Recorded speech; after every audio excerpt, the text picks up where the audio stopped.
Pierre Missingé, directeur de la gestion du patrimoine routier. Monsieur Missingé, le ministre dit tout à l'heure, aujourd'hui c'est vous qui êtes à l'honneur finalement. Grande est ma joie parce qu'on voit sur toute une décennie que notre direction a été créée, mais aujourd'hui reste aujourd'hui parce que nous attendions cette occasion depuis longtemps, parce que nous sommes partis d'une date. Monsieur le ministre nous a envoyé en août 2014 prendre contact avec l'hygiène et au retour nous avons eu 3 contacts avec la directrice régionale qui est basée à Libreville et c'est elle qui est venue travailler avec nous. Nous avons monté le thème de référence et le 16 décembre 2014 était la date à laquelle nous attendions et c'est cette date-là à laquelle nous avons eu à signer les thèmes de référence qui était le début d'une grande chevauchée. En fait, son absence n'a été que matérielle. C'est un aboutissement aujourd'hui. C'est le grand aboutissement aujourd'hui. En fait, comme le saut de puce où on a hier eu l'utilisation du papier, aujourd'hui ça sera au niveau numérique. Est-ce que vous pouvez nous expliquer l'apport exact de l'hygiène pour ce contrat? Comme vous le saviez, c'est depuis 1993 que la première carte routière que je tiens a été imprimée avec le concours du CERGEC. Et depuis là, les données étaient devenues obsolètes. Et comme vous venez de l'entendre, depuis 2009, sous l'impulsion de Monsieur le Président de la République, beaucoup de routes ont été construites.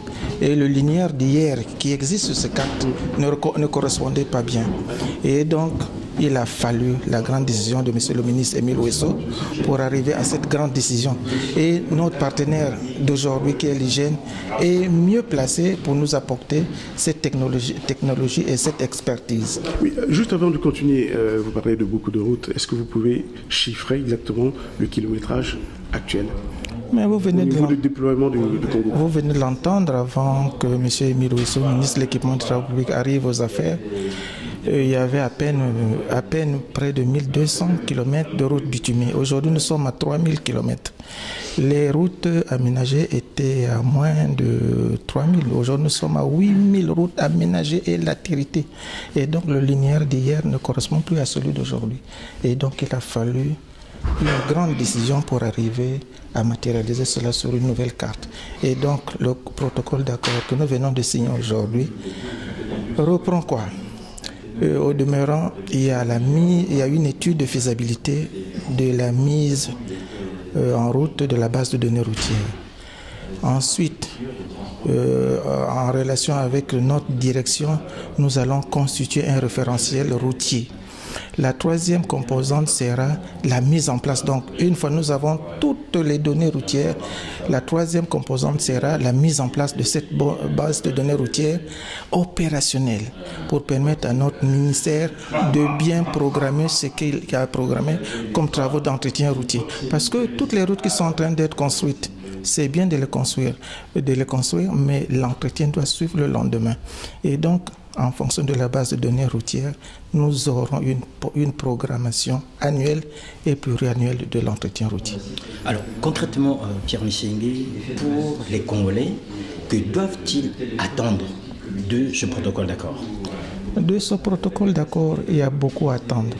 Dès que nous allons repartir au pays, l'hygiène va être payée. Dans la semaine qui suit, les experts de l'hygiène vont descendre au Congo pour descendre à travers tous les départements avec les cadres du ministère de l'équipement du travail public, procéder à la collecte des données. Et la première composante à mettre en place, c'est faire l'impression de la nouvelle carte routière. Le premier travail que nous allons attendre, que les Congolais vont attendre, c'est l'impression de la nouvelle carte routière grâce aux nouvelles données routières que nous allons collecter ensemble avec les experts de l'hygiène. Est-ce que c'est en 2015 ou un peu plus tard? Tout dépendra de notre ministre, parce que tous les dés sont jetés, toute la programmation financière est déjà arrêtée et donc ça ne dépend que de l'hygiène d'être même de demain au Congo. Alors, Pierre Missingé, on a parlé des Congolais, on va évoquer le volet touristique ou financier. Aujourd'hui, le Congo est un pays touristique, mais sauf que les Congolais déjà à l'intérieur ont du mal à se déplacer d'un coin à l'autre du pays, malgré les efforts, puisque les routes sont connues. Est-ce qu'il y a un plan de communication aujourd'hui pour inciter les Congolais, notamment dans le tourisme local? Bon, mais vous venez d'entendre qu'il n'y a plus à dire partie nord, partie sud, partie l'est. Tout le Congo est désenclavé. Et donc aujourd'hui, un Congolais peut quitter le matin Pointe-Noire et se retrouver à Ouesso vers 16h ou 18h. Il peut quitter Brazzaville pour se retrouver dans les grottes de Nzambi, aller faire son tourisme. Donc il n'y a plus de zones taboues, de zones enclavées qui empêchent tout touriste ou tout Congolais de s'y rendre. En principe, tous les ministères du gouvernement travaillent en synergie. Nous, au niveau de notre ministère, nous construisons les routes, quitte aux autres ministères d'apporter l'hôtel, d'apporter les auberges, d'apporter, soit pour le ministère, par exemple, de la communication, apporter la communication, l'Internet, de façon transversale, parce que nous travaillons, les ministères travaillent en synergie. Et donc aujourd'hui, il n'y a plus à se dire que non, telle partie est enclavée, telle partie est désenclavée. Tout le Congo est désenclavé. Alors, à propos de désenclavement, on sait quelle est la situation géographique du Congo. Est-ce qu'on peut dire aujourd'hui que grâce à ce que vous avez signé à cet accord aujourd'hui, on va bénéficier enfin de notre transit, du rôle de transit vers la sous-région, le bassin du Congo?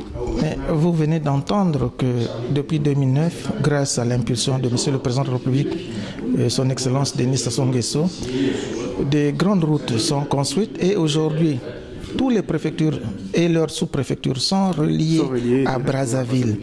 Il y a les grands bassins de production qui sont reliés. Aujourd'hui, un cultivateur, une maman maraîchère ne peut plus faire de l'autoconsommation. Tout ce qu'elle produit à la minute, à l'heure, quand c'est placé au bord de la voie, tout est arraché. Nous étions il y a 2 semaines à Kélé.